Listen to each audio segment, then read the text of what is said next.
Hello everyone and welcome to this edition of Back in History. On Back in History, what I do is to take you through the events that occurred in the historical past. Today I'm telling the history of Nigeria through leadership. Nigeria gained independence in 1960, 1st October 1960.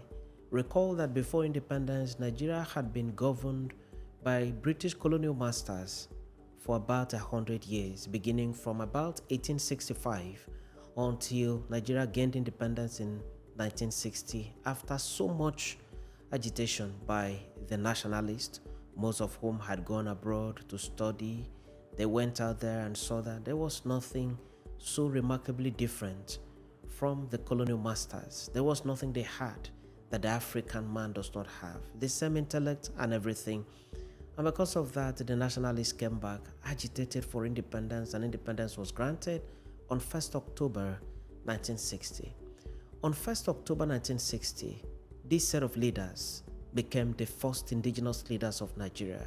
You can see here on the screen, you see the photograph of Sir Abubakar Tafawa Balewa. That was the first Prime Minister of Nigeria, the first leader of independent Nigeria. And you also see the photograph of Dr. Nnamdi Azikiwe. Nnamdi Azikiwe was the president of independent Nigeria. And Nigeria was governed through the premiers of the various regions of the country. So what we have as states of the Federation today, the 36 states of the Federation today that you see, we had regions at the time. And at independence, we had 3 regions, okay? Which was the northern region of Nigeria, the eastern region of Nigeria, and the western region of Nigeria. So you can see the photograph on the screen here is a photograph of the premier of the northern region of Nigeria, Sir Ahmadu Bello. Sir Ahmadu Bello was the Sultan of Sokoto. He was a prominent premier, a prominent leader of the northern region of Nigeria, a crowd mover, someone that had the ears of his people. So he was the first and only premier of the northern region of Nigeria. The next person that you see here is the premier of the western region of Nigeria at independence. The premier of the western region of Nigeria shortly before independence was Obafemi Awolowo. And at independence, he left the premiership of the western region of Nigeria and became the leader of opposition at the center. Obafemi Awolowo remains a recurring figure in the history of the Yoruba people of Nigeria till this day. After him, you had Ladoke Akintola when Obafemi Awolowo left the regional politics and went to the government at the center to become the leader of opposition. He handed over power to Ladoke Akintola. So the next photograph that you see here is a photograph of the premier of the eastern region of Nigeria, Dr. Michael Okpara. Dr. Michael Okpara was someone very amiable also to the people of the eastern region of Nigeria. He had done so much, for the people of that region. Recall that before Michael Okpara, there were other premiers. Professor Eyoita was the first premier of the eastern region of Nigeria. Professor Eyoita was from present-day Akwa Ibom, Ibono in present-day Akwa Ibom. There was a time in the history of the eastern region that Dr. Nnamdi Azikiwe also became the premier of the eastern region of Nigeria.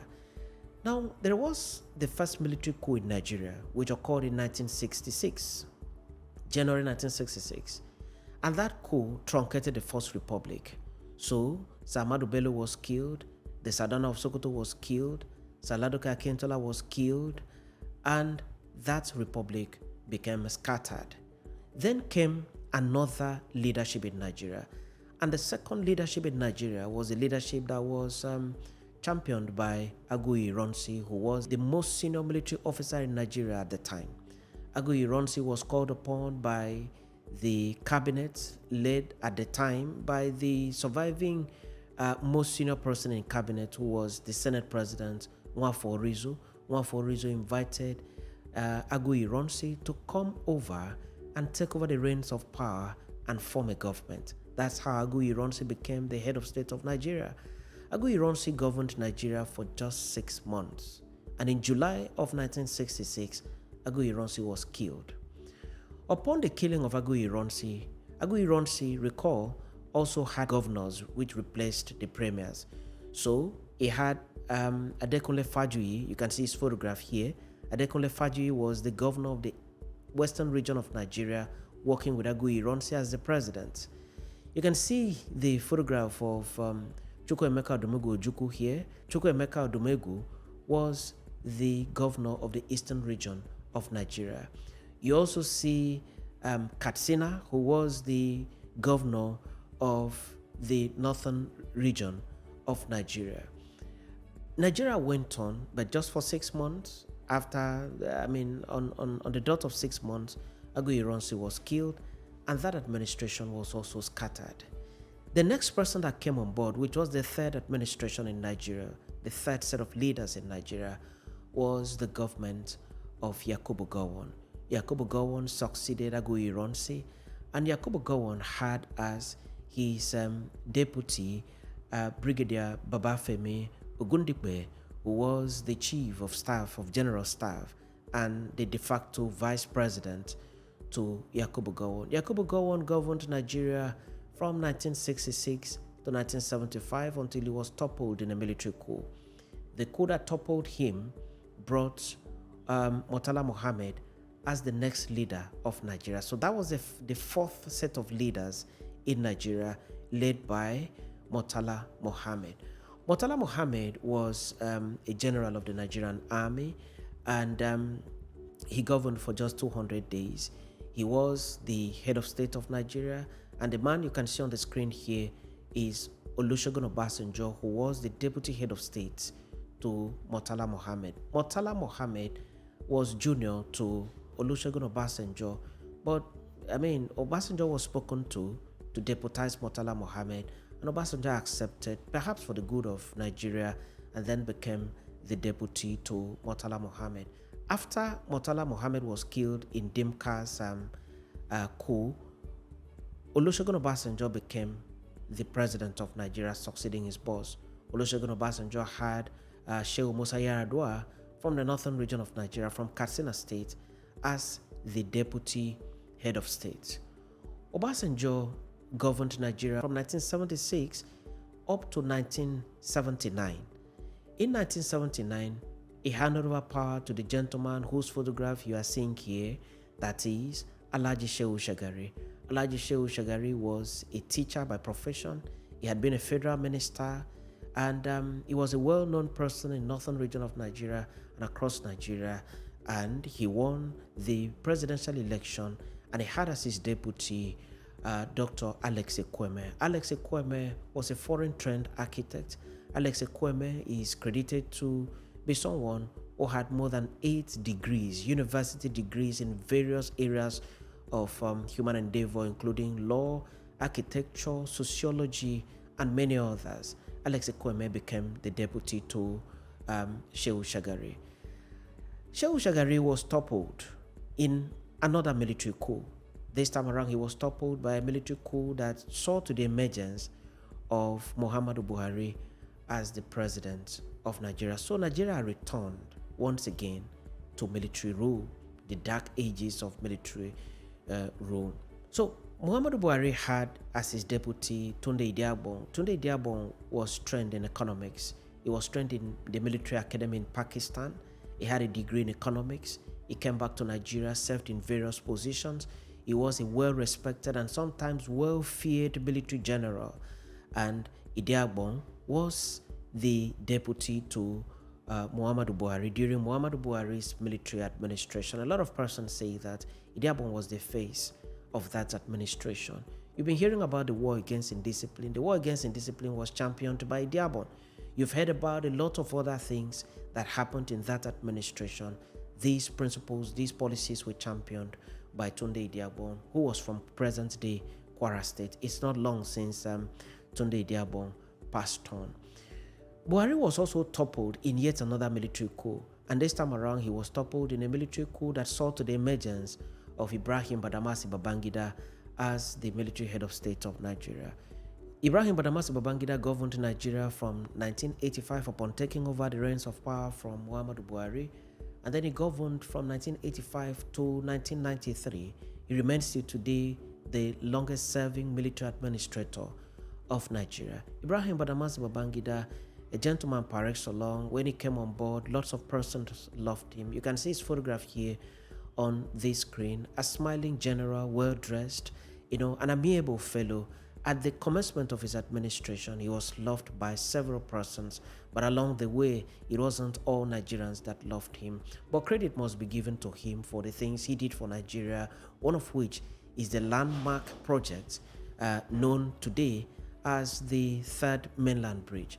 The Third Mainland Bridge remains one of the very significant projects that was done by Babangida's administration. Babangida had two deputies, one of whom was Ibitu Okiwe, who was the deputy to Ibrahim Badamasi Babangida.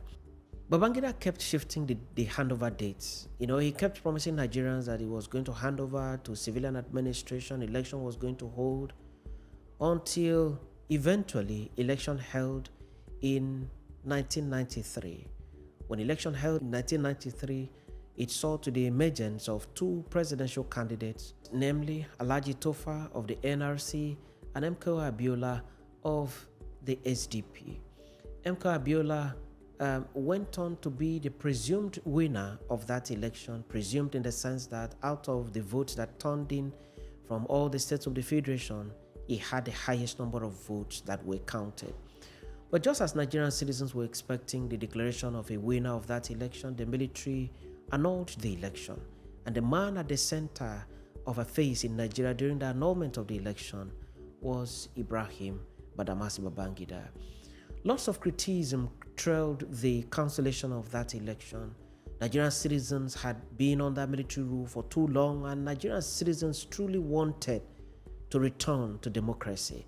And the annulment of that election did not augur well with the citizenry of this country. So the criticism became too much, and people also criticized Nigeria from outside, and the seat of power obviously became very hot for Ibrahim Badamasi Babangida.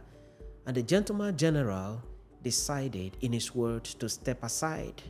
When he stepped aside, there needed to be someone in place to continue piloting the affairs of Nigeria. And that is how Babangida handed over the reins of power to Ernest Shonekon. Ernest Shonekon was a lawyer. He was a boardroom guru who had been at the management level of many blue chip companies, and therefore he was highly respected. Babangida appointed him as the interim president of Nigeria. Now, this was a strange nomenclature in the entire stretch of the history of Nigeria. There was nothing like that in the entire stretch of Nigeria's constitutions. There was also nothing like that in the military decrees. But Babangida needed to create something to give legitimacy somehow to Ernest Shonekon, and so a decree was signed into law, and Ernest Shonekon was appointed as the interim president of Nigeria. Ernest Shonekon had legitimacy issues. Nigerian citizens criticized his emergence. MKO Abiola criticized his emergence and saw it as betrayal of the democratic cause. But Ernest Shonekon accepted the appointment, went on to become the head of state of Nigeria, but Ernest Shonekon only governed Nigeria for 73 days. On the dot of 73 days, he was removed in a military coup by Sani Abacha. Sani Abacha walked into his office, broad daylight, with two other military generals, Oladipo Odia and one other military general. They went in together and then asked him to leave office for him. But one significant thing that happened during that coup was the fact that Ernest Shonekon was given an opportunity to tender his resignation and read it out on Radio Nigeria. So he made a national broadcast resigning his office, and this was a scheme by Abacha just to make it look as it was Ernest Shonekon that voluntarily resigned. But it was clear, it was very obvious that Ernest Shonekon still wanted to push on to the point of conducting election. It was obvious that Ernest Shonekon was forced to leave office by General Sani Abacha in a palace military coup, and upon the resignation of Ernest Shonekon, Abacha took over and formed the new leadership of Nigeria at the time. Abacha governed Nigeria from November 1993 until 1998, when Abacha passed on in his sleep. Abacha had as his deputy Oladipo Odia, who was the Chief of General Staff, and by military nomenclature, by military ranking, the Chief of General Staff is the next in command to the head of state. So Ladipo Dia, which is the gentleman you can see here, became the deputy head of state to Abacha. Along the way, he fell out with Abacha, and he was implicated in a military coup, and Abacha still continued with his administration. When Abacha died, there was need for another administration to be formed. So the next leadership of Nigeria after the demise of Abacha was formed by Abdul Salami Abubakar himself, a general in the Nigerian army. Abdul Salami Abubakar became the head of state of Nigeria, and his deputy was the gentleman whose photograph you are seeing here. His name is Rear Admiral Mike Akibe, who was the chief of general staff at the time. Abdul Salami Abubakar appears to be one gentleman who was not hungry for power. He wasn't the kind of typical African leader that wants to be in power, that had seen an opportunity to be in power and remain in power forever. So what he did was to immediately constitute the Electoral Commission, immediately make sure that the constitution was drafted for Nigeria, and in no time he left office in just 1 year of his being, in power as military president of Nigeria. Upon leaving office, Nigeria needed to also be governed by another leadership, and that leadership was led by Olusegun Obasanjo. Recall that Olusegun Obasanjo had previously served as military head of state of Nigeria upon the assassination of Murtala Mohammed, who was his boss. So Olusegun Obasanjo then became the first Nigerian citizen to serve both as a military head of state and also as a civilian president. So in May 1999, Olusegun Obasanjo became the president of Nigeria and had a 4-year term by the Constitution of Nigeria, and so he governed. And after the expiration of his 4-year term in 2003, he contested for another term and won, and he completed his 8-year term in 2007. Olusegun Obasanjo had as his deputy Alhaji Atiku Abubakar. Alhaji Atiku Abubakar had before that time won as governor of Adamawa State, but Olusegun Obasanjo called on him to come and join him in power as vice president of Nigeria. Upon the completion of Olusegun Obasanjo's administration and that of Atiku Abubakar, the next person that became the leader of Nigeria was Umaru Musa Yar'Adua. Umaru Musa Yar'Adua happened to be a younger brother to Olusegun Obasanjo's deputy when Olusegun Obasanjo served as military head of state of Nigeria. Recall that Olusegun Obasanjo served as military head of state of Nigeria and had as his deputy Shehu Musa Yar'Adua. Shehu Musa Yar'Adua was the elder brother to the man who eventually succeeded Olusegun Obasanjo as civilian president of Nigeria in the person of Umaru Musa Yar'Adua. Umaru Musa Yar'Adua had previously served as governor of Katsina State for 8 years, and from there he came up to become the president of Nigeria. Unfortunately, Umaru Musa Yar'Adua took ill during his time as president, was flown to Wiesbaden in Germany where he was treated. When the illness defied all medical solutions, he was flown back to Aso Rock, and then he died in Aso Rock.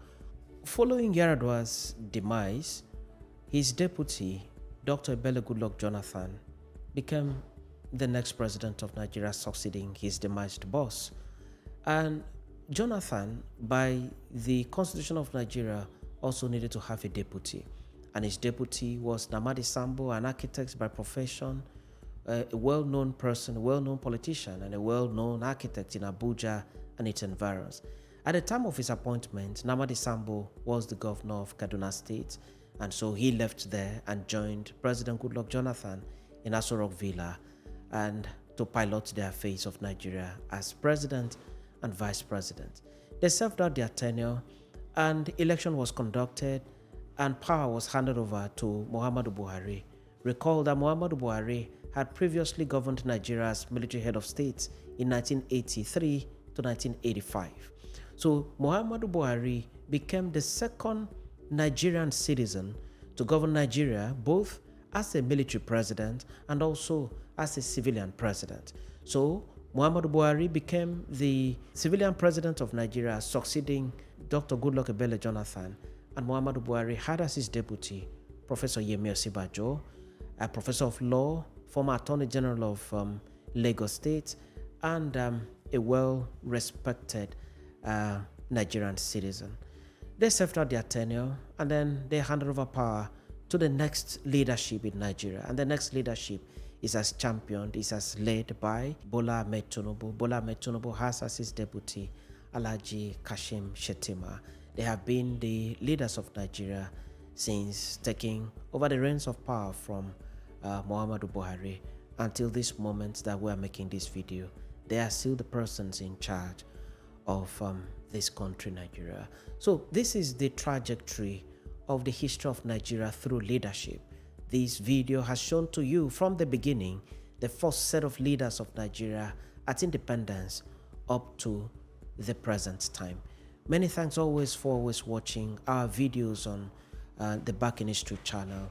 We encourage you to share these videos as much as you can with your friends and loved ones. And for those that have not yet subscribed, click the subscription button so as together we can have a community of people sitting together to discuss the history of Nigeria and the history of Africa. I remain your friend and host Ekemi Nudim, wishing you the best of time in all the things that you do.